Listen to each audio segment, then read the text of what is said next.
Chapitre 6. L'ennui. La pluie avait cessé, les routes étaient propres et les arbres avaient été lavés de leur poussière. La terre était rafraîchie et les grenouilles dans la mare chantaient.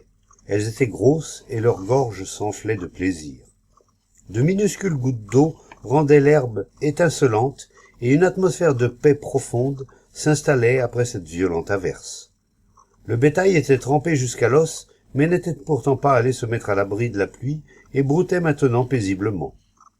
Deux jeunes garçons s'amusaient dans le petit ruisseau que la pluie avait transformé sur le bord de la route. Ils étaient nus et c'était un plaisir de voir leurs corps brillants et leurs yeux vifs.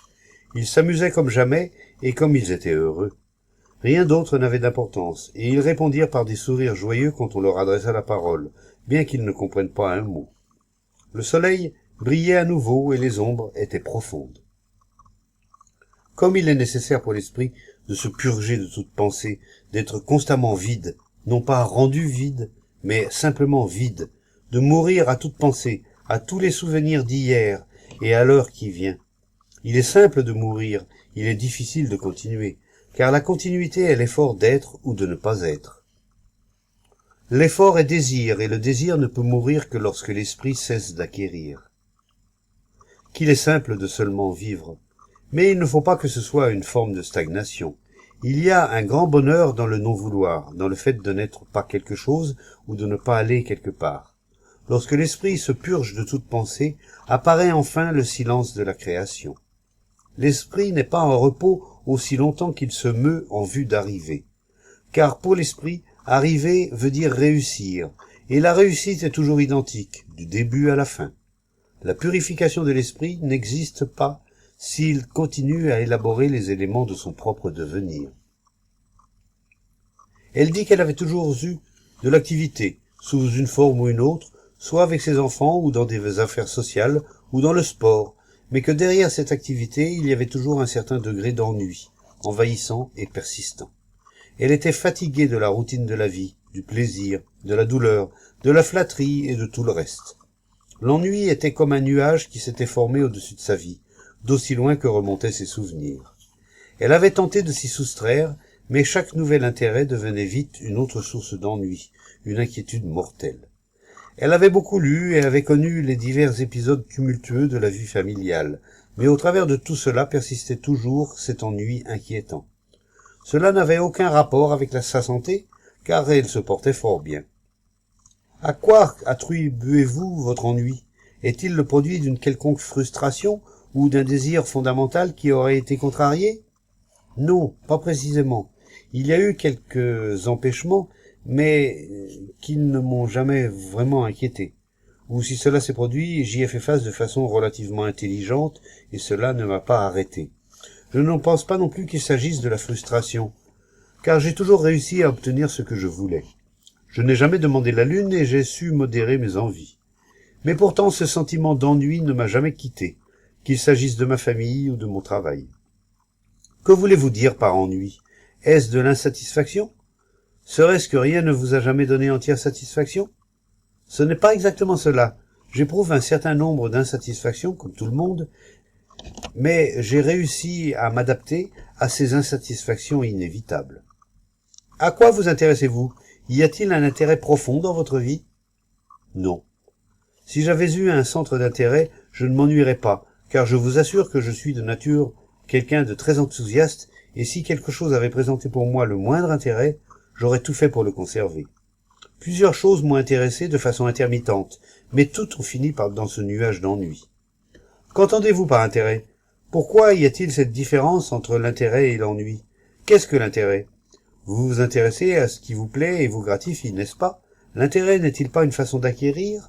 Vous ne vous intéresseriez pas à quelque chose si cela ne vous procurait rien, n'est-ce pas?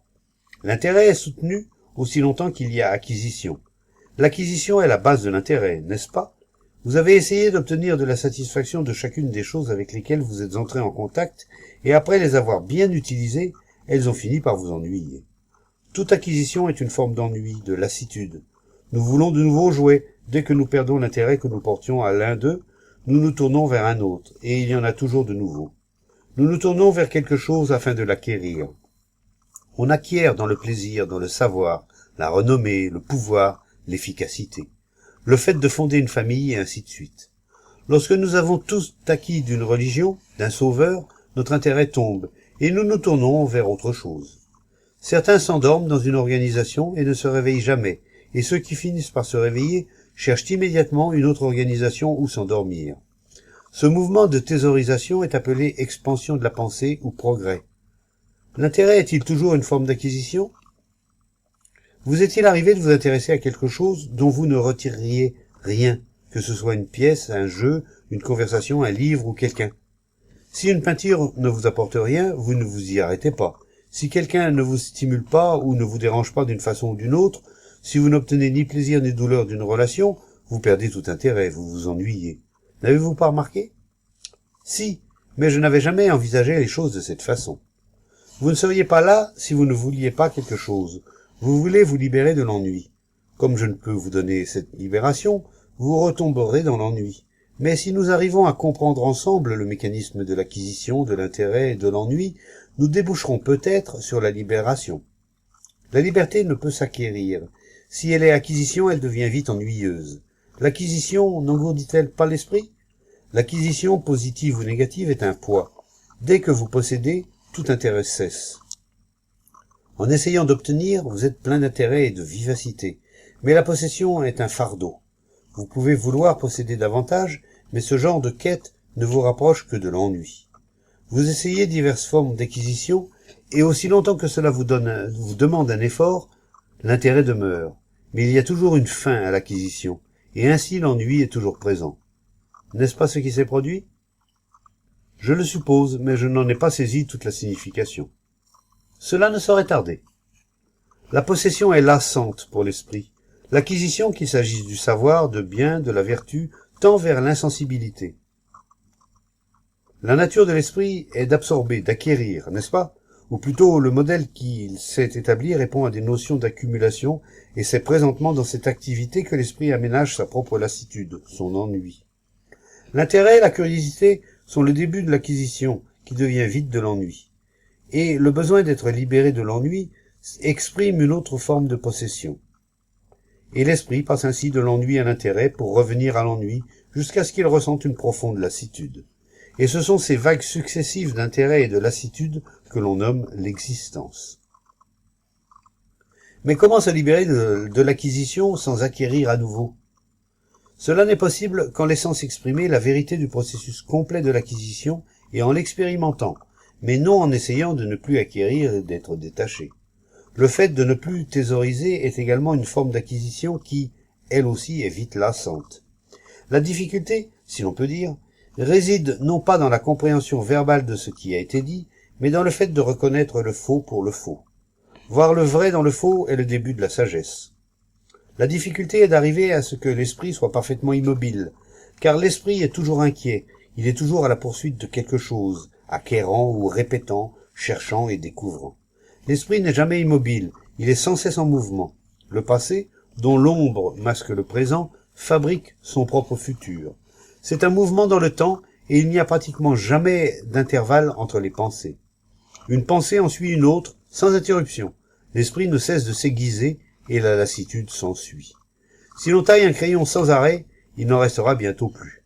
C'est de la même façon que l'esprit s'épuise continuellement et s'affaiblit de plus en plus. L'esprit a toujours peur de toucher à sa fin.